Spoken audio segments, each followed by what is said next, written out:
I cannot tell you Portage is a tiny, quaint little town where everybody knows everybody. But I can say Portage is a city Oh, I think it's great. where everybody I'm very proud of them. knows this place. Half the people in my neighborhood work for Pfizer. Portage Mayor Patricia M. Randall says Pfizer is the city's largest employer. And after making one of the vaccines that could end this pandemic, it is the city's most popular employer. Oh, it's a huge thing in this city. I mean, we are excited, we are hopeful, we are proud. The 1,300-acre site is Pfizer's largest manufacturing facility, named Global Supply, which is fitting right now.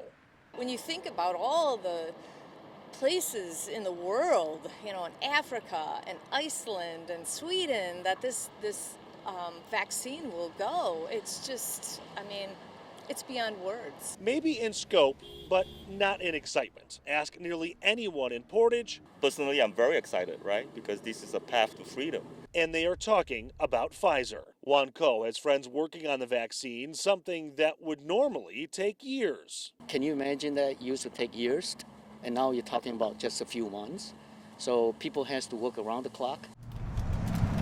Local businesses are helping too, like Bab El Salam. There's no room for interpretation how seriously they take this virus and how serious their support is, offering free meals to any Pfizer employee. It's good for the town and very good for all the people in the world. So yes, there is a lot of excitement about the potential end of this pandemic coming from this company in this small town. But there's one man that might be the most excited. He's dedicated his entire business to the coronavirus since June. We are really proud of Pfizer here in the community. Arun Tandon owns Advanced Health Pharmacy and was one of the first to offer COVID testing in this city. If not us, who?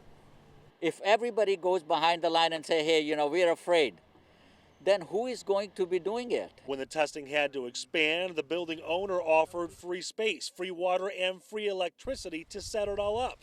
They say that is the Portage way. But Tandon also says it's the people here that build community spirit. The same people, his friends, working around the clock. They don't go home. They are, day and night, they are toiling away. One of my friends, his mother passed away and he couldn't go back home because this was the time when he had to deliver so much. For public health's sake, he stayed. So on the roadmap to ending this pandemic, when the trucks do start rolling, you can bet those here will put a huge red star next to Portage. Oh, of course. I would love to have a huge parade, and we do have banners coming. In Portage, Nick Monticelli, Local 4. What started as a hobby turned into a lifelong passion and lucrative business. I have over 2,000 frames, and we try to put the best combination together, in terms of colors, in terms of textures. He started selling frames from his apartment back in 1994. I just recently completed this one piece. He's been on Livernois near the lodge for 20 years. We love to see their expressions on their face when they see their piece framed. The name of his shop, Eric's I've Been Framed, came to him while pursuing a career he wasn't excited about.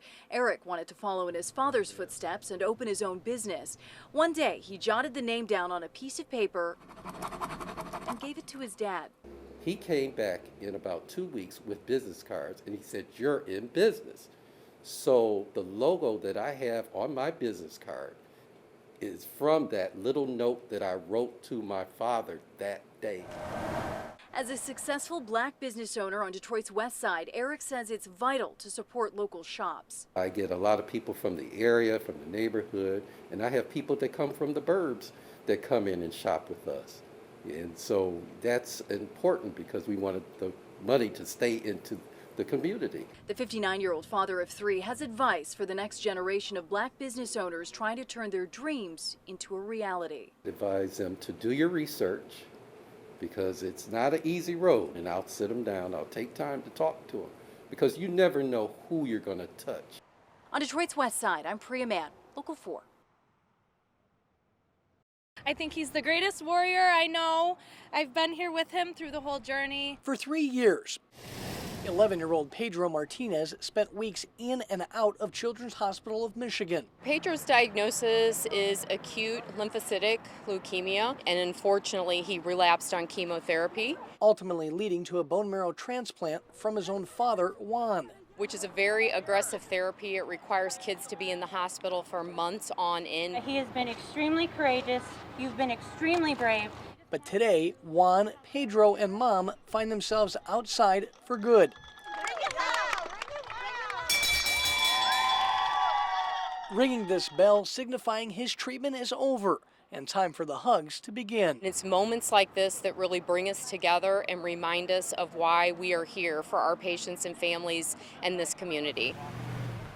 Friends and family lining up and driving by, showing their support. How excited are you going to be to go home?